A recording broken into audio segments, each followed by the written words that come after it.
بہت ہی خوبصورت انداز میں آپ نے ماشاءاللہ ایک بڑے ہی کنٹروورشل ایشو کے اوپر روشنی ڈالی ہے، اور جیسا آپ نے فرمایا ہے کہ اصل میں چیز بذات خود کو بری نہیں ہے، بلکہ اس کا استعمال اس کو برا اور اچھا بناتا ہے۔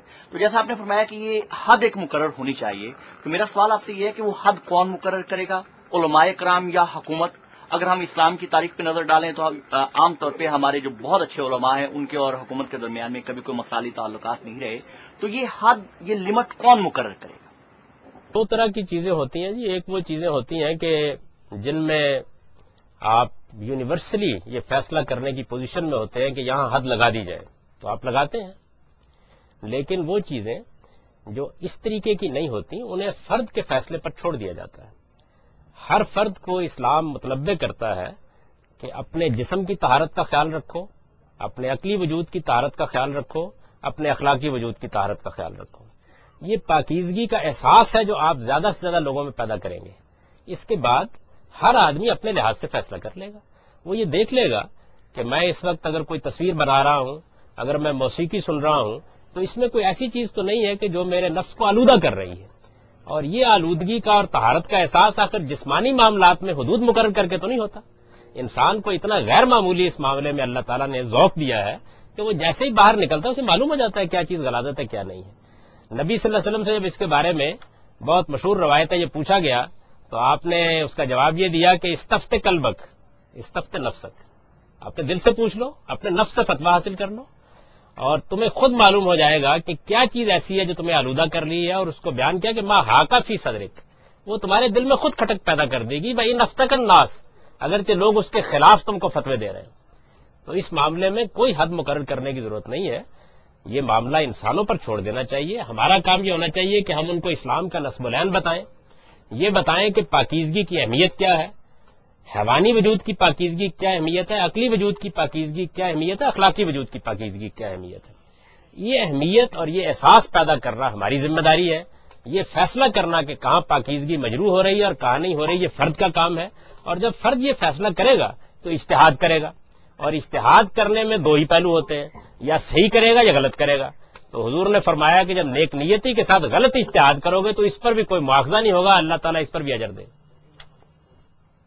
صاحب آپ نے بہت خوبصورت انداز میں گفتگو کی، اور جو بات ذہن میں آتی ہے وہ انسان کی نیت اور ارادے سے زیادہ تعلق رکھتی ہے کہ انسان کا شاعری کے بارے میں، موسیقی کے بارے میں اور مصوری کے بارے میں نیت اور ارادہ ذاتی طور پر کیا ہے۔ اور یہی میرا خیال ہم اپنے جرنلزم کے سبجیکٹ میں پڑھاتے ہیں کہ خبر دینے کے بارے میں بھی نیت اور ارادے کا دخل کیا ہے، کہ کیا ہم پرائیویسی میں انٹرفیئر کر رہے ہیں تو ہمارا نیت اور ارادہ کیا ہے اور کس حساب کا معاملہ ہے۔ تو آپ یہ ارشاد فرمائیں کہ ہمارا جو میڈیا ہے، پرنٹ اور الیکٹرانک میڈیا، وہ اس نیت اور ارادے کی اصلاح کے سلسلے میں کیا کردار ادا کر سکتا ہے؟ کیونکہ یہ سارا کام جو حلال اور حرام کا ہے یہ یہیں پر جا کے رکتا ہے، اور وہ جو کہتے ہیں کہ حد کہاں مقرر ہوگی، اس کے سلسلے میڈیا کا رول پلے کر سکتا ہے۔ Thank you. میڈیا ایک ذریعہ ہے، اس ذریعے سے جو بات کہنے والے وہ انسان ہے۔ الیکٹرانک میڈیا پر بھی انسان گفتگو کرے گا، انسان پروگرام پیش کرے گا، انسان کوئی پروڈیوس چیز کرے گا۔ پرنٹ میڈیا میں بھی یہی صورتحال ہے، وہ تو ایک ابلاغ کا ذریعہ ہے، قلم ہے جو آپ کے ہاتھ میں دے دیا گیا ہے۔ تو اصل میں انسان کو مخاطب کر کے یہ بتانا چاہیے کہ وہ کیا ہے، اس کا منتہا کیا ہے، اس کو کس چیز کو نصب العین بنا کر اس دنیا میں حاصل کرنا ہے۔ یہ جتنا آپ اس میں زیادہ سے زیادہ لوگوں کی تربیت کرتے چلے جائیں گے، اس کے لحاظ سے ان کی زندگی میں پاکیزگی آئے گی۔ لیکن یہ خیال نہ کیجئے کہ یہ پاکیزگی آپ 100% حاصل کرنے میں کامیاب ہو جائیں گے۔ خدا نے یہ دنیا امتحان کے لیے بنائی ہے، اس میں دونوں چیزوں کو قائم رہنا ہے۔ جو لوگ اس کے بارے میں اس طرح کے خواب دیکھتے ہیں کہ وہ اس کو جنت بنا دیں گے، وہ احمقوں کی جنت پہ رہتے ہیں۔ اس کی وجہ یہ ہے کہ خدا کی اسکیم یہی ہے کہ یہاں لوگوں کو آزادی رہے، وہ اپنے فیصلے خود کریں، وہ چیزوں کے بارے میں متنبع ہوں۔ شیطان کو بھی مہلت دے رکھی ہوئی ہے اللہ تعالیٰ نے کہ وہ آلودگی کی دعوت لے کر کھڑا ہو جائے، آپ کو بھی مہلت دے رکھی ہے اللہ تعالیٰ نے کہ آپ پاکیزگی کی دعوت لے کر کھڑے ہو جائیں۔ تو پاکیزگی کا جتنا گہرا احساس لوگوں کے اندر پیدا ہوگا، وہی احساس پھر اس کے بعد قلم میں نمودار ہوگا، وہی اخبار میں نمودار ہوگا، وہی الیکٹرانک میڈیا میں نمودار ہوگا۔ آدمی اصل چیز ہے، اس کو ہدف بنانا چاہیے، اور پیغمبروں کی دعوت کا اصلی ہدف آدمی ہے، یعنی وہ انسان کو ہدف بناتے ہیں۔ میں نے ایک مرتبہ ایک جگہ گفتگو کرتے ہوئے کسی سوال کے جواب میں یہ کہا، کسی نے خلافت راشدہ کے بارے میں کہا خلافت راشدہ کا نظام ہم قائم کرنا چاہتے ہیں، تو میں نے یہ کہا کہ خلافت راشدہ کا کیا نظام تھا؟ خلافت راشدہ ایک بالکل قبائلی نوعیت کا، پریمیٹو قبائلی نوعیت کا نظام تھا، اس کے سوا کچھ بھی نہیں تھا۔ وہ اصل میں یہ چیز تھی کہ رسول اللہ صلی اللہ علیہ وسلم نے وہ لوگ پیدا کر دیے، جو ہمارے خلفائے راشدین ہیں، وہ لوگ پیدا کر دیے جو انسانی اخلاقیات کے تصورات کا مجسم نمونہ تھا۔ تو آپ انسانوں کو اپنا موضوع بنائیے، جب آپ انسانوں کو اپنا موضوع بنائیں گے تو انسانوں کے اندر پاکیزگی کے احساسات پیدا ہوں گے۔ پھر حالی جیسا شاعر غالب سے تربیت پا کر، اور یہ غالب وہی ہیں کہ دول دپا اس سراپا ناز کا شیوا نہ تھا، یہ وہی غالب ہے، لیکن وہ یہ کہتا ہے کہ جہنم کو بھر دیں گے شاعر ہمارے، مسدس جیسی چیز آپ کو دیتا ہے۔ تو انسان کو جب آپ ہدف بنائیں گے، ہمارے اصل میں کچھ ذوق یہ پیدا ہو گیا ہے کہ ایک قانون بنانا چاہیے، پھر اس قانون کے نفاذ کے لیے طریقے اختیار کرنے چاہیے۔ اس کا کیا حاصل ہوتا ہے؟ ابھی دیکھیے آپ کہ ہم نے یہ دیکھا کہ ہماری سوسائٹی میں لوگوں کے لیے شادی بیاہ غریبوں کے لیے بہت مشکل ہو گیا ہے، تو قانون ہم نے بنا دیا کہ اب ہم کھانا نہیں دیں گے۔ آپ نے دیکھا ہے کہ کس کس طریقے سے لوگ بہانے سازیاں کرتے ہیں، کیسے کیسے راستے نکالتے ہیں، کس طرح سے قانون سے کھیلنے کی کوشش کرتے ہیں۔ اس کے بالکل برخلاف اگر آپ قوم کو ایجوکیٹ کرنے کے لیے اپنی قوتیں لگا دیتے اور ان کو یہ احساس دلاتے کہ یہ کتنی بڑی بات ہے، تو جو آدمی اپنے اوپر ایک خود ڈسپلن نافذ کرتا ہے وہی مطلوب بھی ہے۔ اور اسلام کا مقصد بھی یہی ہے، یعنی آپ نے کسی معاشرے کی حیثیت سے قیامت میں پیش نہیں ہونا، فرد کی حیثیت سے پیش ہونا۔ جے تمون افرادہ، ہر انسان اپنے وجود کے ساتھ آئے گا اور کھڑا ہوگا خدا کی عدالت میں، اور پھر اللہ تعالیٰ فیصلہ سنائیں گے کہ تم نے پاکیزگی اختیار کی ہے تو یہ جنت ہے، اور آلودگی اختیار کی ہے تو یہ جنت۔ اللہ تعالیٰ فرماتے ہیں کہ شیطان تمہارا کھلا دشمن ہے، وہ تمہیں بے شک بے حیائی اور برے کاموں سے روکتا ہے۔ تو آپ کی گفتگو سے بھی یہ احساس ہوا کہ کوئی بھی چیز جو آپ کو بے حیائی اور فحش کاموں کی طرف لے کے جائے وہ آپ روک دیں، لیکن ساتھ میں یہ بھی آتا ہے کہ جب انسان کو ایک دفعہ غلطی کرتا ہے تو اس کے دل میں ایک دھبا پڑ جاتا ہے، اور آہستہ آہستہ جب وہ غلطیاں کرتا چلا جاتا ہے تو اس کا دل مکمل کالا ہو جاتا ہے، اور پھر کوئی احساس بھی نہیں ہوتا کہ وہ کوئی بے حیائی کا کام کر رہا ہے یا برا کام کر رہا ہے۔ آپ کی کنٹینشن یہ ہے کہ انسان اپنا گائیڈ خود ہوتا ہے۔ جب انسان کا دل اس طرح سے دھبا لگ جاتا ہے تو وہ پھر کس طرح سے ان چیزوں سے اجتناب کر کے کہہ سکتا ہے کہ جی یہ صحیح ہے غلط۔ مثال میں اس طرح دے رہی ہوں کہ سپوزنگ ایک جو دوپٹہ اوڑھنے والی ہے وہ سمجھتی کہ جو بغیر دوپٹے والی ہے اس سے میں بہتر ہوں، جو چادر والی ہے وہ سمجھتی ہے کہ میں دوپٹے سے بہتر ہوں، اور جو برقعے والی ہے وہ سمجھتی ہے کہ میں چادر۔ آئی مین دس از بیکمز ویری ریلیٹو۔ تو where do you sort of define کہ جی یہ بےہودہ کام ہے، یہ بے حیائی کا کام ہے، یہ جو خود ساختہ کرائیٹیریا بنانا یہ کہاں سے بنے گا؟ ایک چیز ہے انسان کی فطرت میں خیر و شر کا الہام، اس میں سب یکساں ہیں۔ اللہ تعالیٰ نے خود بتا دیا کہ میں نے انسان کو یہ شعور دے کر کہ برائی کیا ہے بھلائی ہے دنیا میں بھیجا ہے، اور یہ شعور بھی دیا ہے کہ وہ بلائی کو بلائی کی حیثیت سے اور برائی کو برائی کی حیثیت سے پہچانے۔ آپ نے بالکل درست فرمایا کہ بعض اوقات ماحول، تربیت، حالات اس کی فطرت کو مسخ کر دیتے ہیں۔ اس کا دوسرا بندوبست کر دیا گیا ہے کہ انبیاء علیہ السلام کے ذریعے سے اس کو انذار کیا جاتا رہے، خبردار کیا جاتا رہے، متنبہ کیا جاتا رہے۔ تو ہمارے پاس اللہ کی کتاب موجود ہے اور بالکل محفوظ موجود ہے، ادنا درجے میں اس کے اندر کوئی تغیر و تبدل نہیں ہوا۔ وہ ہمیں بتا دیتی ہے کہ کیا چیزیں فحش ہیں، کیا چیزیں اخلاقی لحاظ سے بری ہیں، کن چیزوں کے بارے میں انسان کو متنبہ رہنا چاہیے، ہمارے گھروں میں موجود ہے۔ تو مسلمانوں کے لیے تو یہ کوئی مسئلہ نہیں ہے، اور مسلمان ہی کیا، اگر آپ تورات انجیل کو پڑھیں تو وہ بھی بنیادی اخلاقیات کے بارے میں متنبہ کرتے ہیں۔ آپ نے جو مثالیں دی ہیں وہ اصل میں بنیادی اخلاقیات کی مثالیں نہیں ہیں، وہ تو اصل میں اخلاقی اصولوں کی اپلیکیشن کی مثالیں ہیں۔ یعنی حیا اصل میں وہ اخلاقی قدر ہے، مردوں سے بھی اس کا مطالبہ کیا گیا، عورتوں سے بھی اس کا مطالبہ کیا گیا ہے۔ ہمارے پیغمبر نے فرمایا کہ الحیا شعبۃ من الایمان، یعنی حیا تو اصل میں ایمان کا ایک شعبہ ہے، اور یہ فرمایا کہ الحیا خیر کلہ، یعنی حیا سارا کا سارا خیر ہی خیر ہے۔ تو یہ جو حیا ہے یہ ایک بڑی غیر معمولی قدر ہے، بلکہ مجھے اگر اجازت دیں تو میں یہ عرض کروں کہ ہمارے اور مغربی تہذیب کے درمیان بے شمار موافقت کے پہلو ہے، تصادم کا نقطہ ہی ایک ہے۔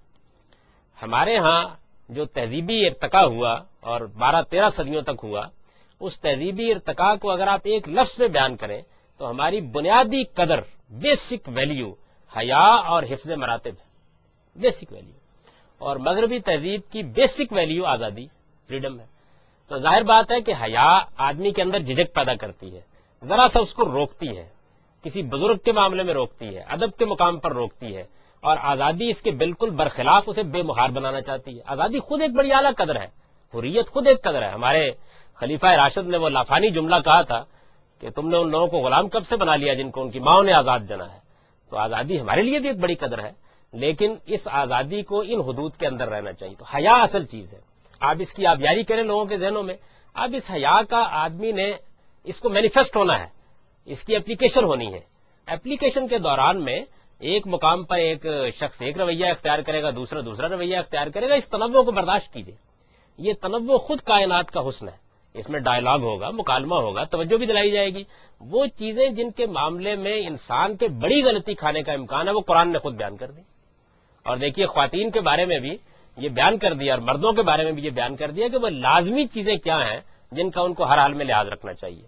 تو آپ قرآن کو اٹھائیے، سورہ نور میں وہ بیان کر دیتا ہے کہ مردوں اور عورتوں کو جب آپس میں ایک دوسرے سے ملنا ملانا ہو تو غض بصر سے کام لیں. یعنی ان کی آنکھوں میں حیا ہونی چاہیے، ان کی آنکھیں خط و خال کا جائزہ لینے والی نہیں ہونی چاہیے. دوسری بات کیا کہتا ہے؟ وہ اپنی شرمگاہوں کی حفاظت کرے. ہم میں ہر شخص جانتا ہے کہ شرمگاہوں کی حفاظت کا کیا مطلب ہے. یعنی نہ صرف یہ کہ عفت اختیار کریں بلکہ اپنے لباس کے بارے میں بھی باکرینہ ہو، مہذب شائستہ ڈیسنٹ لباس پہنے. دو باتیں عورتوں کو کہی ہیں، یہ مردوں کو بھی کہیں عورتوں کو بھی کہیں ہیں کیونکہ وہ عورتوں ہی کے ساتھ خاص ہے. یہ بتایا کہ عورتوں کا سینہ بھی شرمگاہ ہے، اس کو اچھی طرح ڈھانپ کر رکھیں. اور یہ بتایا کہ عورتیں چونکہ آرائش جمال کرتی ہیں، اس وجہ سے ان کو جب وہ زیب و زینت کیے ہوئے ہوں، آرائش کیے ہوئے ہوں، بنی سوری ہوں، تو اس وقت ایک خاص حلقے کے علاوہ اپنی نمائش نہیں کرنی چاہیے. بس یہ لازمی چیزیں ہیں. اس کے بعد آپ کو چھوڑ دیا ہے کہ آپ حیا کے اس قدر کو اپنی زندگی میں کیسے مینیفیسٹ کرتے ہیں. میں انہی کی بات کو تھوڑا آگے بڑھانا چاہتا ہوں کہ جیسے آپ نے فرمایا کہ نبی پاک صلی اللہ علیہ وسلم کی آمد سے شاعری جو ہے اس کی اصلاح ہوئی، یعنی وہ ہجویہ شاعری جو ہے وہ بند ہو گئی اور اس کو کنڈیم کیا گیا اور مدحیہ شاعری جو ہے نا اس کو فروغ دیا گیا. تو یہ موسیقی جو ہے اس کو ذرا کائنڈلی مثال دے کے ذرا بتائیے کہ یہ جائز استعمال اس کا کیسے ہو سکتا ہے. حضور صلی اللہ علیہ وسلم نے نہ صرف یہ کہ ان کی تحسین کی بلکہ بعض روایات سے تو معلوم ہوتا ہے کہ باقاعدہ وہ مغنیات تھیں قبیلوں کی جنہوں نے یہ گیت گائے. اسی طریقے سے عید کے موقع پر بعض اور موقعوں کے اوپر آپ نے دیکھا کہ لوگ بیٹھے ہوئے کچھ گیت گا رہے ہیں، عورتیں کچھ گیت گا رہی ہیں.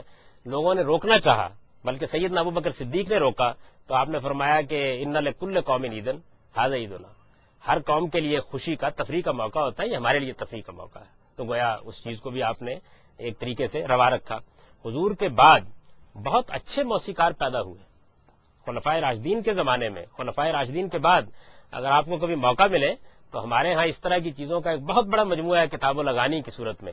اس کے اندر آپ کو ہر دور کی اس طرح کی مجالس کی روداد مل جائے گی. تو آہستہ آہستہ لوگوں نے اس کے اوپر اخلاقی حدود کو غالب رکھا. لیکن جس طریقے سے سوسائٹی میں انحطاط آتا ہے اسی طریقے سے بعد میں ہر طرح کی چیزیں لوگوں نے روا رکھ لی. یہ زندگی میں ہمیشہ رہے گا. پیغمبر لوگوں کو کسی چیز میں باندھ دینے کے لیے نہیں آئے، وہ ترغیب دیتے ہیں، تلقین کرتے ہیں، نصیحت کرتے ہیں، بلاتے ہیں، جس کو وہ اپنی زبان میں کہتے ہیں ہم انذار کرتے ہیں، خبردار کرتے ہیں. بس یہ کام. اپنے جو انفرادی پہلو ہے اس طرف تو توجہ دلائی ہے، بالکل بجا ہے کہ آدمی کو خود چیک رکھنا چاہیے. لیکن قرآن مجید میں آتا ہے کہ الذین مکناہم فی الارض اقاموا الصلاۃ وآتوا الزکاۃ وامروا بالمعروف ونہوا عن المنکر، کہ جس وقت ہم انہیں اقتدار دیتے ہیں تو نماز اور زکوٰۃ کے نظام کے علاوہ اچھی چیزوں کا حکم دیتے ہیں اور بری چیزوں سے روکتے ہیں. اب ریاست کا اس بارے میں کیا کردار ہونا چاہیے؟ ریاست کے بارے میں بھی یہ بات یاد رکھیے کہ ریاست کچھ نہیں مگر یہ کہ افراد کا مجموعہ ہے. آپ کی قوم بحیثیت مجموعی جن اخلاقی اصولوں کی پابند ہوگی وہی ریاست میں آپ کے سامنے آ جائیں گے.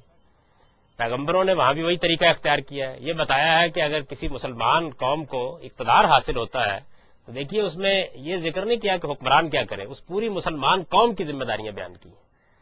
یعنی یہ بتایا ہے کہ وہ نماز کو فروغ دیتے ہیں، زکوٰۃ کو فروغ دیتے ہیں، اور وہ مسلمہ بلائیوں کو دنیا میں عام کرنے کی کوشش کرتے ہیں. مسلمہ برائیوں کو، معروف اور منکر کا لفظ بہت معنی خیز ہے.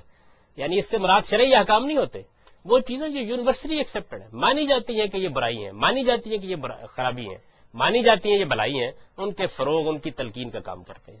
یہ کون کرے گا؟ ظاہر ہے کہ وہی کرے گا کہ جس قوم میں بحیثیت مجموعی اس کا شعور ہوگا. ریاست کچھ نہیں، اسی قوم کے نمائندے ہیں. یعنی پہلے تو آپ یہ کہہ سکتے تھے کوئی بادشاہ سلامت برے آ گئے ہیں، اب تو ظاہر ہے کہ عام طور پر لوگوں ہی کی مرضی سے یہ سب کچھ ہوتا ہے. تو یہاں بھی وہی ہوگا کہ اصل میں افراد کی بحیثیت مجموعی جتنی ایجوکیشن ہو جائے گی وہ ریاست میں بھی ظہور پذیر ہوگی. ہم چاہتے ہیں کہ یہ کام مطالبے سے ہو، احتجاج سے ہو، ہنگامے سے ہو، یہ کبھی نہ تاریخ میں ہوا ہے نہ کبھی تاریخ میں ہوگا.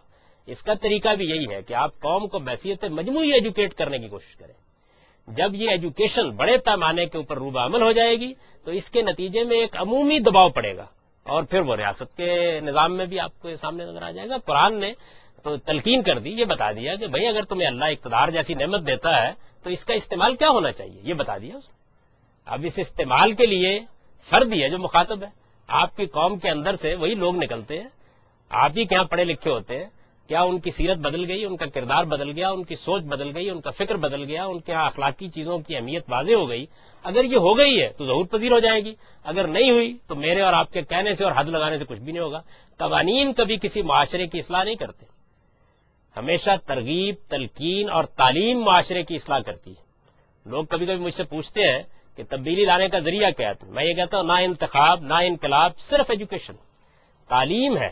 بچوں کی تعلیم, بڑوں کی تعلیم اور ان لوگوں کی تعلیم جن کو اللہ تعالیٰ دین کا عالم بننے کی توفیق دے. یہ ساری تعلیم بگڑی ہوئی ہے. اس تعلیم کو آپ اگر درست کرنے میں کامیاب ہو جاتے ہیں, اپنی ساری قوتیں اس پر صرف کر دیتے ہیں, تو آپ اپنے فرض سے سبق دوش ہیں. اگر اس کا نتیجہ یہ نکلے گا کہ سوسائٹی میں بحیثیت مجموعی اخلاقی اقدار کو پسند کرنے والے ہوں گے تو حکومت میں بھی آپ کو اس کی نمود نظر آ جائے گی. اگر ایسا نہیں ہوگا تو آپ کا فرض ادا ہو گیا. سیدنا نوح علیہ السلام نے ایک کشتی بھری اور صالحین کو جنت پہنچانے کا بندوبست کر دیا, باقی کے ساتھ اللہ تعالیٰ نے جو معاملہ کرنا تھا کر ڈالا. تو یہ چیز ہے جس کو سمجھ لینا چاہیے بہت اچھی طرح کہ قوانین چند مجرموں سے نمٹنے کے لیے ہوتے ہیں, قوموں کے بگاڑ سے نمٹنے کے لیے نہیں ہوتے. قوموں کا بگاڑ ہمیشہ تعلیم تلقین کے ذریعے سے درست کرنے کی کوشش کی جاتی ہے. کتنا ہوتا ہے اس پر اللہ تعالیٰ نے خود تبصرہ کر دیا ہے کہ زیادہ تر لوگ ان چیزوں کی پابندی کرنے والے نہیں ہوا کرتے. اس حقیقت کو مان لینا چاہیے. میرا سوال بہت مختصر سا ہے کہ آلات موسیقی کو گھر میں رکھنا حرام ہے؟ میں نے کوشش تو یہی کی ہے کہ اسی سوال کا جواب اس سارے عرصے کے دوران میں دوں کہ نہ کوئی موسیقی کا آلہ حرام ہے, نہ کوئی شاعری کے اوزان ممنوع ہے, نہ کوئی عروض کی کتاب کے اوپر پابندی لگائی گئی ہے. جو چیز آپ سے چاہی گئی ہے وہ یہ ہے کہ آپ ان تمام خدا کی نعمتوں کو اچھے مقاصد کے لیے استعمال کریں, اخلاق کی آلودگی نہ پیدا ہونے دیں اور ہر موقع کے اوپر نگران رہیں. یہ نگرانی فرد کی حیثیت سے کریں, قوم کی حیثیت سے کریں. ایک آواز ہے اس میں بھی غنا پیدا ہو جاتا ہے, دوسرا ساز ہے اس سے بھی غنا پیدا ہوتا ہے. آواز کا تو سمجھ میں آتا ہے, لیکن جہاں تک ساز کا تعلق ہے اس میں کوئی حد فاصل ہم کیسے قائم رکھ سکتے ہیں؟ ایک تو یہ بات ہے. دوسرا, ایسی بھی روایات ملتی ہیں جس میں سرکار دو عالم صلی اللہ علیہ وسلم نے فرمایا کہ مجھے آلات موسیقی کو توڑنے کے لیے بھیجا گیا ہے. آپ اس امر کی ذرا وضاحت فرما دیجئے. اور اگر تھوڑا سا ہم اس میں گنجائش نکالیں اور جواز نکالیں تو کہاں آپ جا کر قدغن لگائیں گے؟ یہ ڈسکو ڈانس ہے اور فلاں یورپین موسیقی, کہاں جا کے آپ اس کو روکیں گے؟ میں نے تو بہت واضح اور قطعی بات کہی ہے کہ اصل چیز اس کا کانٹینٹ ہے, آلات اصل چیز نہیں ہے. آپ کیا چیز دوسروں تک پہنچا رہے ہیں, اس چیز سے اسلام کو دلچسپی ہے. آپ آواز سے پہنچائیں, یہ ساز ہے کیا؟ انسانی آوازوں کی نقل ہے, کچھ بھی نہیں. یعنی لوگوں نے کبھی اس پہ غور نہیں کیا, وہ کوئی الگ چیز نہیں ہے. آپ کسی اچھے موسیقار سے ملیں, مجھے معلوم نہیں کہ آپ کو اس فن سے دلچسپی ہے یا نہیں, لیکن یہ ہے کہ میں آپ کو ایک طالب علم کے طریقے پر یہ بتاتا ہوں کہ اصل میں ہماری جو آوازیں گلے سے نکلتی ہیں, ایک اچھا موسیقار سازوں کی سب آوازیں پہلے ان کو نکالنے کی مشق کرتا ہے. اس کے لیے سہولت پیدا کی گئی کیونکہ انسان اتنا سٹریس برداشت نہیں کر سکتا, تو اس وجہ سے ہم آلات کے ذریعے سے وہ آواز پیدا کر لیتے ہیں. دونوں میں کوئی فرق نہیں ہے, کوئی جوہری فرق نہیں ہے دونوں کے مابین. اصل چیز یہ ہے کہ وہ کنٹینٹ کیا ہے جو آپ ان آلات کے ذریعے سے پہنچا رہے ہیں. مسئلہ اس لاؤڈ اسپیکر کا نہیں ہے. یہ بھی ایک زمانے میں مولانا اشرف علی تھانوی صاحب نے فتویٰ دیا تھا کہ آلہ اللہ ہے, مسجد میں نہیں رکھا جا سکتا. اب کسی مولوی صاحب کے لیے زندگی بسر کرنا اس کے بغیر ناممکن ہے. سر میرا یہ سوال ہے کہ آپ لہو الحدیث کسے کہتے ہیں؟ وہ چیز جو انسان کو مگن کر دے, اس طرح میوزک لہو الحدیث نہیں ہے. اور دوسری بات یہ کہ آپ بات کرتے ہیں کہ ساز اور وہ اس کا کنٹینٹ کیا ہے. جب ایک میڈیسن ایک انسان کو کنٹینیوس سیجرز کی ایڈکشن بن جائے تو اس کو ترک کر دینا لازمی بن جاتا ہے. اور آپ آئیڈیلزم کی بات کرتے ہیں, ہم آئیڈیلزم میں نہیں جیتے, ہم ایک فینٹیسی میں نہیں جی رہے. ہمیں یہاں پہ جو امپلیمنٹیشن چاہیے اس کے بارے میں آپ کیا کہتے ہیں؟ میوزک ڈیفینیٹلی آپ پریزنٹ کنڈیشن دیکھیں تو کوئی بھی میوزک آپ کو صحیح اس کے استعمال کے لیے نظر نہیں آئے گا. زبور کی مثال دے رہے تو وہ تو منسوخ شدہ ہے، کیا قرآن کو آپ میوزک کے ساتھ پڑھ سکتے ہیں؟ سب سے پہلے لغو الحدیث کو سمجھ لیجئے. دو چیزیں ہیں جو قرآن میں زیر بحث آئی ہیں، ایک چیز ہے لغو اور ایک چیز ہے لہو.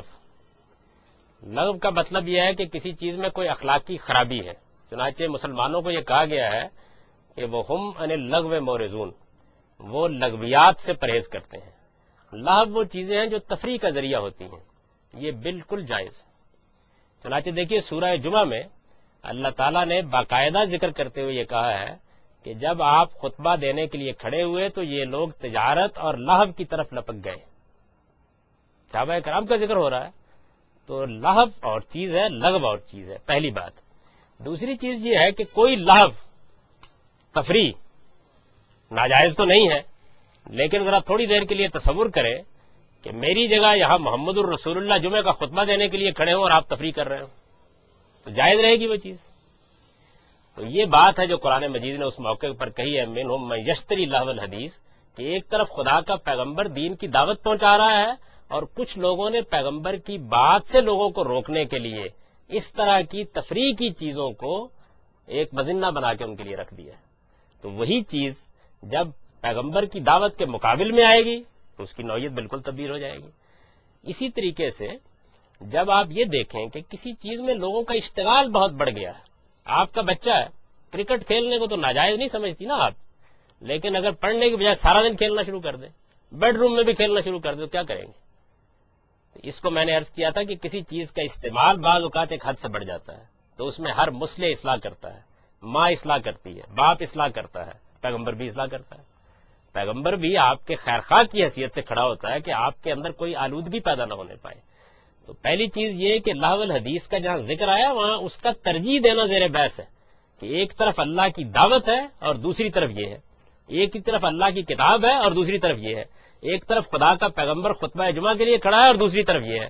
تو اس میں تو تجارت کو بھی اسی طریقے سے موضوع بنا لیا ہے، تو کیا اس کی بھی ممانعت کا فتویٰ دیا جائے گا؟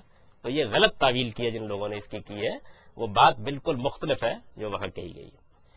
دوسری چیز یہ کہ کسی چیز کو آپ موسیقی سے پڑھ سکتے ہیں یا آلات سے پڑھ سکتے ہیں، تو دیکھیے ابھی بات یہ ہے کہ ہر چیز کا اپنا ایک محل اور مقام ہوتا ہے. ایک چیز کے جائز ہونے کا مطلب یہ نہیں ہوتا کہ وہ ہر جگہ استعمال کی جا سکتی ہے. بہت سے معاملات میرے لیے جائز ہیں، ہو سکتا ہے آپ کے لیے جائز نہ ہو. بہت سے معاملات ایسے ہیں کہ جو موزونیت اور مناسبت نہیں رکھتے. یہ تو ایک اچھا شاعر بھی دیکھ رہا ہوتا ہے کہ کب مجھے گا کر پڑھنا اور کب تحت اللفظ پڑھنا ہے، کیا چیز پڑھنے کی ہے. تو قرآن مجید کا معاملہ یہ ہے کہ وہ ایک خاص مذہبی تقدس رکھتا ہے. ہم نہیں چاہتے کہ وہ تفریح کے ساتھ وابستہ ہو جائے. قرآن کے اس تقدس کی وجہ سے ہم اس چیز کو پسند نہیں کرتے، اس سے کوئی چیز ناجائز نہیں ہو جاتی. اجمل صاحب کی شاعری کیا حرج ہے پڑھ لیجیے اگر موسیقی کے ساتھ. ہر چیز کو اس کی جگہ پر رکھیے. اصل میں جو سب سے بڑی غلطی ہوتی ہے وہ یہ ہے کہ بعض اوقات ہم چیزوں کو حرام قرار دینے کے شوق میں اٹھا کر ان کی جگہ تبدیل کر دیتے ہیں.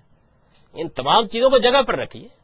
جب ان کی جگہ پر آپ رکھیں گے، کتنی باتیں ہیں کہ جو دوستوں میں بیٹھ کے کرنی ہر شخص گوارا کرے گا، اماں ابا کے سامنے گوارا نہیں کرے گا. اس کو اب فارسی کا تو لوگوں کو ذوق نہیں رہا، بڑی خوبی سے کسی نے ادا کیا ہے کہ ہر چیز کا ایک مقام ہوتا ہے، ہر چیز کا ایک محل ہوتا ہے اور ہر سخن کا ایک موقع ہوتا ہے. السلام علیکم، میرا نام عبدالرحیم ہے، میں ماس کمیونیکیشن کے ڈپارٹمنٹ سے تعلق رکھتا ہوں. میرا کوشچن یہ ہے کہ آپ نے کہا جی کہ دنیا میں دو چیزیں ہیں، ایک جو ہے نا جو ذات میں نجاست رکھتی ہے اور دوسری یہ ہے کہ ذات میں نجاست نہیں رکھتی. جو ذات میں نجاست رکھتی ہے اس کے لیے تو اللہ تعالیٰ نے جو ہے نا ممنوع قرار دے دیا اس کو، اور جو نہیں رکھتی تو اس کے لیے ہمیں جو ہے نا کچھ حدیں دے دی گئی ہیں. تو وہ حدیں کون سی ہے؟ جیسے اپنا موسیقی ہے، تو ایک روایت میں یہ آتا ہے کہ جی حضور صلی اللہ علیہ وسلم ایک راستے سے جا رہے تھے، موسیقی کی آواز آئی تو آپ نے اپنے کانوں میں انگلیاں دے دی اور آخر میں صحابہ سے پوچھا کہ کیا آواز ختم ہو گئی ہے؟ ہاں جی، جب وہ آواز ختم ہو گئی تب آپ نے جو ہے نا اپنی انگلیاں کانوں سے نکالی. ایک تو موسیقی کا یہ تعلق ہو گیا. دوسری طرف سے یہ ہے کہ ایک صحابی ہیں جو کہ شاعر رسول ہیں، حضور صلی اللہ علیہ وسلم کے جو ہے نا تعریف میں انہوں نے شاعری کہی تو حضور صلی اللہ علیہ وسلم نے اپنی جو ہے نا چادر عطا فرمائی. اور دوسری سائڈ پہ چلے جائیں تو حضور صلی اللہ علیہ وسلم نے فرمایا کہ جو شاعر ہیں وہ آنکھوں کی جنت میں رہتے ہیں. تو آپ اس کی جو ہے تھوڑی سی تعریف کر دیں کہ یہ کون سی قسم کی شاعری ہے اور کون سی قسم کی موسیقی ہے جو کہ ہمیں اپنانی چاہیے. دے اور دل ان کو جو نہ دے مجھ کو زباں، اور اسی کی میں نے بہت تشریح وضاحت کرنے کی کوشش کی ہے. اور یہ بتانے کی آپ کو صحیح کی ہے کہ اصل میں آپ کے اندر ایک میزان خدا نے لگائی ہے، وہ اخلاق کی میزان ہے، وہ آپ کو بتاتی ہے کہ کیا چیز صحیح ہے کیا چیز غلط ہے۔ باقی دنیا کے معاملات میں آپ یہی کچھ کرتے ہیں، گپ شپ لگانا، بیٹھ کر دوستوں میں گفتگو کرنا، اس کی حدود کیا میں مقرر کروں گا؟ آپ بیٹھیں گے تو آپ دیکھیں گے کہ کب کوئی چیز اخلاقی حدود کے اندر ہے، کب اس سے آگے بڑھ گئی ہے۔ یہ جو آپ نے روایت بیان کی، ایسی روایتوں کی بہت شہرت ہو گئی ہے، اس کی کوئی حقیقت نہیں ہے۔ ہم اس پر بڑا تفصیلی تبصرہ کر چکے ہیں، اگر آپ چاہیں تو اشراق کا وہ شمارہ دیکھ لیں، اس کی نوعیت ہی بالکل مختلف ہے، لوگوں نے اس کو خام خواہ موسیقی سے متعلق کر لیا ہے۔ تو بنیادی بات وہی ہے جو آپ کی خدمت میں نے عرض کی ہے کہ یہ کانٹینٹ ہے۔ مجھے حیرت ہوتی ہے کہ ہر طرح کی شاعری ہو رہی ہے، اس کے بارے میں کوئی یہ سوال نہیں کرتا کہ شاعری ممنوع ہے۔ ہر طرح کی ہو رہی ہے، اچھی بھی ہو رہی ہے، بری بھی ہو رہی ہے، ہزلیات کہنے والے لوگ بھی موجود ہیں۔ ابھی میں نے آپ کو غالب کا ایک شعر سنایا، پھر کیا کیا جائے؟ شاعری پر پابندی لگا دی جائے؟ نہیں، آپ یہی کہتے ہیں کہ ہر شاعر کو ایک دن پروردگار کے حضور میں پہنچنا ہے تو اسے یہ سوچنا چاہیے کہ وہ لوگوں کو کیا بتا رہا ہے۔ جب شاعر اپنے وجود کے اندر کی اس عدالت کی بنیاد پر فیصلہ کرتا ہے، اب ہمیں اس کی شاعری کو پڑھتے وقت یہی فیصلہ کرنا ہے۔ تو یہ کام جو آپ شاعری کے بارے میں کر رہے ہیں، روز کر رہے ہیں، یعنی مجھے نہیں معلوم کہ کس عالم نے یہ فتویٰ دیا کہ شاعری ممنوع ہے، نہیں دیا نا۔ اچھی اور بری کا فرق کیا جا رہا ہے، تو یہی فرق ازرائے کرم موسیقی میں کر لیجئے، یہی تصویر میں کر لیجئے، یہی باقی معاملات میں کر لیجئے۔ مذہب کی دلچسپی اس سے اگر قانون اتنا ہی کوئی غیر اہم ہو گیا یا فرد نے ہی فیصلہ کرنا ہے تو حکومتیں کس لیے ہیں؟ اور حکومتیں اگر قانون بناتی ہیں تو وہ تو ایک خدا نے بھی کچھ قانون بنائے ہوئے ہیں۔ اب جو اوپر لوگ بیٹھے ہیں ان کے اندر، جیسے میڈم بشرا نے کہا کہ وہ کالا ہو چکا ہے دل، وہ دوسری طرف لے جانا چاہتے ہیں جس سائڈ پہ مذہب ہمارا روکتا ہے، تو اس میں عام لوگوں کو کیا کرنا چاہیے؟ یہ بات یہ ہے کہ قانون کا دائرہ انتہائی محدود ہوتا ہے، اس کی اپنی افادیت ہے۔ اسی وجہ سے اللہ تعالیٰ نے بھی جو قانون دیا ہے وہ انتہائی محدود دائرے میں دیا ہے، یعنی ایسا نہیں کیا کہ پوری زندگی کو قانون میں باندھ دیا ہے۔ انسان ایک آزاد مخلوق ہے، اس کو اللہ تعالیٰ نے غیر معمولی حریت کے ساتھ پیدا کیا ہے، اور بلکہ میں آپ سے یہ عرض کروں کہ اللہ تعالیٰ تو اپنے دین کو میثاق کہتے ہیں کہ اصل میں دو آزاد ہستیوں کے مابین ایک معاہدہ ہے، ایک پروردگار، ایک اس کا بندہ، یہ حریت کا اعتراف ہے۔ تو آزادی اور حریت کے ساتھ انسان چیزوں کو قبول کرتا ہے، اس وجہ سے قانون بہت محدود دائرے میں استعمال ہونا چاہیے۔ شریعت کا قانون بھی محدود ہے، اور دنیا میں جو قانون کے ماہرین ہیں وہ بھی اسی نتیجے پر پہنچے ہیں کہ قانون بہت کم مداخلت کے اصول پر بننا چاہیے۔ میں قانون کی کوئی مخالفت نہیں کر رہا، بعض جگہوں میں بنانا پڑتا ہے۔ اب قانون کس اصول پر بنایا جائے؟ قانون کے اصول ظاہر ہے کچھ ایجابی ہوں گے، کچھ سلبی ہوں گے۔ ایجابی کا مطلب یہ ہے کہ آپ مثلا یہ قانون کیا بنا سکتے ہیں کہ ہر آدمی کو صبح اٹھ کے ایک گلاس روح افزا پینا ہے؟ یہ ایک سوال ہے۔ تمام ماہرین قانون اس پر متفق ہیں کہ ایجابی قانون بنایا ہی نہیں جا سکتا، بنایا ہی نہیں جا سکتا، یعنی یہ انسانی حریت کے خلاف ہے۔ اب سلبی قانون کو لے لیجئے، تو سلبی قانون کا اصول یہ ہے کہ صرف ان معاملات میں قانون سازی کی جاتی ہے جن کے بارے میں یہ بالکل متعین ہو جاتا ہے، یونیورسلی متعین ہو جاتا ہے کہ یہ جرم ہے۔ پہلے ایک چیز کو گناہ سے آگے بڑھ کر جرم کے درجے میں پہنچنا چاہیے، پھر اس کے بارے میں قانون سازی کی جاتی ہے۔ قانون سازی کا اصول یہ ہے۔ اب ظاہر ہے کہ یہ قانون سازی جو جرائم کے بارے میں ہے وہ ہماری شریعت بھی کرتی ہے، وہ ہماری حکومتیں بھی کریں گی۔ آپ نے فرمایا ان کے دل سیاہ ہو گئے ہوئے ہیں، میرا احساس یہ ہے کہ نہیں، بحثیت مجموعی قوم کے دل سیاہ ہو گئے ہیں، آپ اس کی صفائی کیجئے، انشاءاللہ ان کے بھی صاف ہو جائیں گے۔ یہ بھی ایک خاص صورتحال ہے جو بن گئی ہے کہ ہم اصل میں پچھلے کو 50 سال سے اپنے اوپر نگاہ کرنے کے عادی ہی نہیں رہے۔ ہم اپنی قوم کو نہیں دیکھتے، اس کی لیڈرشپ کو نہیں دیکھتے۔ آپ یہ دیکھیے کہ کیا یہ حکمران ہے جو ملاوٹ کرتے ہیں، یہ حکمران ہے جو لوگوں کے پلاٹوں پر قبضہ کرتے ہیں، یہ حکمران ہے کہ جو ان کے ساتھ ظلم توڑتے ہیں، یہ حکمران ہے کہ جو ممبر پر کھڑے ہو کر بھی جھوٹ بولتے ہیں، یہ حکمران ہے کہ جو ایک دوسرے کو فریب دینے کی اسکیمیں بناتے ہیں۔ آپ کے سیاسی رہنما ہیں، آپ کے دانشور ہیں، آپ کے علماء ہیں، آپ کے صحافی ہیں، تو معاف کیجیے گا کہ یہ ساری کی ساری قوم کا یہ حال ہے۔ اس میں سب کے دل کی سیاہی کو دور کرنے کی کوشش کرنی چاہیے۔ پیغمبروں نے یہ کوشش کیسے کی؟ قانون بنا کر نہیں۔ اللہ تعالیٰ فرماتے ہیں کہ میں نے بعث اللہ النبیین مبشرین و منذرین، میں نے پیغمبروں کو بھیجا تاکہ وہ بشارت دیں اور خبردار کر دیں۔ تو یہ کام ہے جو ہمارے ہاں مردہ ہو گیا، زندہ نہیں ہے یہ کام کرنا ہماری ذمہ داری ہے۔ اس کے بعد نتائج کیا نکلیں گے؟ اللہ تعالیٰ کی اسکیم میں مداخلت نہ کیجیے۔ وہ کہتے ہیں لا اکراہ فی الدین قد تبین الرشد من الغی، یعنی اللہ نے کوئی جبری فطری جبر نہیں رکھا لوگوں کے اوپر، اس نے ہدایت کو گمراہی سے واضح کرنے کا کام کیا ہے. یہ کام ہم کو کرنا ہے. نتائج کیا نکلیں گے وہ خدا جانتا ہے. ایک صحیح حدیث بخاری کی جن کی جو روایت کرتے ہیں مسلم ابی عامر اور ابی مالک اشعری کہ میری امت کے کچھ لوگ مے نوشی، ریشم اور موسیقی کو حلال سمجھیں گے. تو اس حدیث کو آپ کہاں پہ پٹ کریں گے؟ اور دوسری بات میری کہ ایک اور حدیث نبی صلی اللہ علیہ وسلم کی ہے کہ اگر ایمان کا بلند ترین درجہ ہے آپ کا تو آپ برائی کو ہاتھ سے منع کرتے ہو. تو اس کو، اور تیسری بات آپ نے ریاست پر شخص کو جو ہے نا وہ پریفر کیا ہے کہ ایک شخص اپنے انٹرنل ایتھکس اس کے کتنے اسٹرانگ ہوتے ہیں. تو میں آپ سے یہ سوال کرنا چاہتا ہوں کہ کیا ہر شخص کی اتنی ہر فرد کی اتنی ویلیوز ہوں گی کو اپنے ذاتی ایتھکس کو اتنا ڈیولپ کر لے؟ اور کیا آپ اس کو سمجھتے ہیں کہ ہر شخص اپنے لیے حلال اور حرام سمجھ لے گا؟ اور اس کی ایک واقعہ ہے کہ جس میں شراب کے کوڑے میرا خیال ہے 40 سے 80 کر دیے گئے تھے، اس طرح تعداد بڑھا دی گئی تھی خلفائے راشدین میں. اور چوتھی بات میری یہ ہے کہ اکثر احادیث جو ہم نے ادھر کچھ لوگوں نے پڑھی، آپ نے ان کو کہہ دیا کہ یہ کمزور حدیث ہیں. تو آپ کے نزدیک جو صحیح حدیث ہے وہ کیا ہوتی ہے؟ اور کس کو اتنے علماء کرام اب تک گزرے ہیں تو کیا وہ ساری احادیث کمزور تھی؟ اور کیا اتنے مذہبی اسکالر یہاں پہ موجود ہیں؟ آپ سب کو سائڈ پہ کر رہے ہیں جو مذہبی اسکالر ہیں. آپ کا دانشوروں کا طبقہ ایک علیحدہ ہے، مذہبی جو اسکالر ہیں ان کا علیحدہ ہے. حالانکہ نبی مہربان صلی اللہ علیہ وسلم کی ایک حدیث ہے کہ میری امت کے وارث جو ہیں وہ علماء ہیں جو دین کا علم رکھتے ہیں. تو آپ کن سے گائیڈنس لینا چاہتے ہیں؟ میری یہ ساری کنفیوژن پلیز کلیئر کر دیجیے. اس میں اہم ترین جو بات آپ نے فرمائی ہے اس سے میں لے لیتا ہوں، اور وہ یہ ہے کہ کیا فرد یہ فیصلہ کرتا ہے؟ تو میں یہ عرض کرتا ہوں کہ خدا نے تو فرد ہی سے یہ فیصلہ کرانا چاہا ہے، اس لیے کہ آپ کو یہ فیصلہ کرنا ہے کہ کیا حق ہے، کیا باطل ہے، کیا صحیح ہے، کیا غلط ہے. اور آپ کے اس فیصلے کی بنیاد پر اللہ تعالیٰ نے قیامت میں آپ سے معاملہ کرنا ہے. یعنی اللہ تعالیٰ نے یہ قاعدہ نہیں بنایا کہ ریاست کن لوگوں سے اچھے کام کرائے گی اور کن سے برے کرائے گی. مذہب کا مخاطب ہی در حقیقت فرد ہے. اصلاً انسان کو مخاطب کر کے اللہ تعالیٰ نے اس کا مکلف ٹھہرایا ہے کہ وہ حق کو جانے، حق کو سمجھے، اور اس کے بعد اپنے آپ کو پاکیزگی کے اس امتحان سے گزار کر اللہ کے حضور میں پیش کرے. یہ ذمہ داری ہی فرد کی ہے.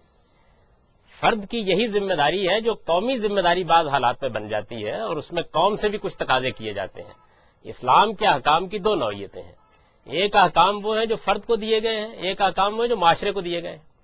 جو احکام فرد کو دیے گئے ہیں ان پر فرد ہی کو عمل کرنا ہے. نماز مجھے پڑھنی ہے، زکوٰۃ مجھے دینی ہے، روزہ مجھے رکھنا ہے. تو جو احکام فرد سے متعلق ہے ان میں یہ نہیں دیکھا جاتا کہ اس میں ریاست کیا کر رہی ہے، ہم اس کے مکلف ہیں، ہم کو وہ کام کرنا ہوتا ہے. جو احکام معاشرے کو دیے گئے ہیں وہ معاشرے کی ذمہ داری ہوتے ہیں اور ان کو نظم اجتماعی انجام دیتا ہے. جیسے مثلا مجرم کو سزا دینی ہے، یہ حکم فرد سے متعلق نہیں ہے، معاشرے سے متعلق ہے. جہاد کرنا ہے، یہ حکم فرد سے متعلق نہیں ہے، معاشرے سے متعلق ہے. تو قرآن مجید میں بھی اور پیغمبر صلی اللہ علیہ وسلم کی سنت میں بھی واضح تقسیم کر دی گئی ہے کہ فرد سے متعلق احکام کیا ہے اور معاشرے سے متعلق احکام کیا ہے.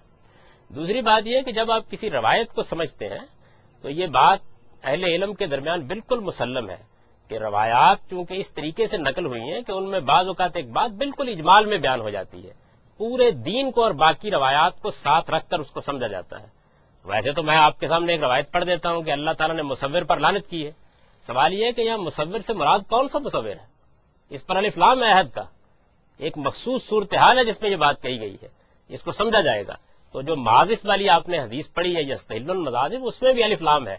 اور عربی زبان کا ہر عالم جانتا ہے کہ وہاں ہر طرح کے آلات موسیقی مراد نہیں ہے، بلکہ ان کے خاص استعمال کو حضور نے موضوع بنایا ہے. یہ کیسے سمجھا جاتا ہے؟ قرآن کو دیکھا جاتا ہے، کریم صاحب کو دیکھا جاتا ہے، حضور کے باقی ارشادات کو دیکھا جاتا ہے، آپ کے طرز عمل کو سمجھا جاتا ہے. ایک روایت پڑھ کر کبھی حکم نہیں لگا دیا جاتا، علم کے اپنے کچھ تقاضے ہیں ان کو پورا کیا جاتا ہے. تیسری بات آپ نے یہ فرمائی ہے کہ علماء کیا کہتے ہیں. میں نے بعض روایتوں کو ضعیف قرار دے دیا، میں نے نہیں قرار دیا، تمام محدثین کا ان کے ذوق پر اتفاق ہے. آپ اس ایک محدث کا نام لیں جنہوں نے ان کی صحت کو بیان کیا ہو. بہت غیر معمولی کام 4 صدی میں ابن حزم نے موسیقی کی روایات پر کیا اور آخری نتیجہ یہ نکالا کہ ایک بھی ثابت نہیں.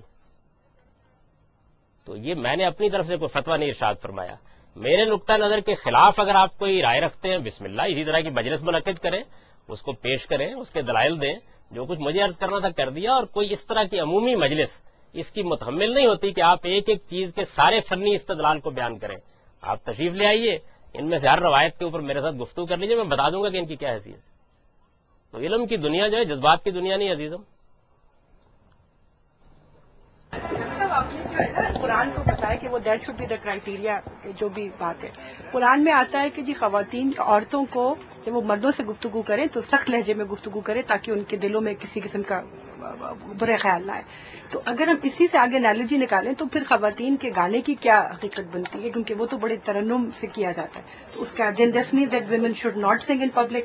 دس is one. Another thing doctor صاحب میرے ساتھ یہ تھا کہ بعض گانے جو ہیں I enjoy them at home, I enjoy them singing with my children and everything, لیکن ان کا جو کنٹینٹ ہے وہ بڑا خراب ہے. جیسے ابراہیم الحق کے گانے ہیں، بلوں کے گھر جانا یا اور گانے ہیں، I enjoy them and I enjoy them thoroughly, لیکن جو ان کا کنٹینٹ ہے that has a very wrong connotation. اب now where should I draw the line؟ پہلے دوسری بات کے بارے میں عرض کر دیتا ہوں کہ دوسری بات پر مجھے کچھ کہنے کی ضرورت نہیں ہے، آپ نے خود تبصرہ کر دیا. اس کی وجہ یہ ہے کہ دیکھیے بات یہ ہے کہ کسی چیز کا کانٹینٹ اگر آپ محسوس کرتی ہیں کہ وہ آلودگی کا باعث بن رہا ہے تو اب ظاہر ہے کہ آپ کو دیکھنا ہے کہ اس میں آپ کتنا اشتغال اس سے کرتی ہیں.